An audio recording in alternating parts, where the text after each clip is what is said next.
আমরা যারা ইলেকট্রনিক্সের কাজ করে থাকি, সোল্ডারিং আয়রন তাদের একটি খুবই প্রয়োজনীয় জিনিস।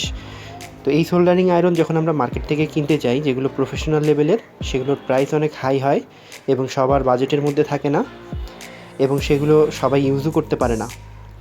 তো তার জন্য আজকে আমরা একটি সোল্ডারিং আয়রন তৈরি করব, যেটি ডিসি ভোল্টে অপারেট হয়, যার জন্য আমরা ইউজ করব C210 অথবা T210 এই ধরনের আয়রনের বিটগুলো, যেগুলো আপনারা মার্কেটে খুব সহজে কিনতে পারেন।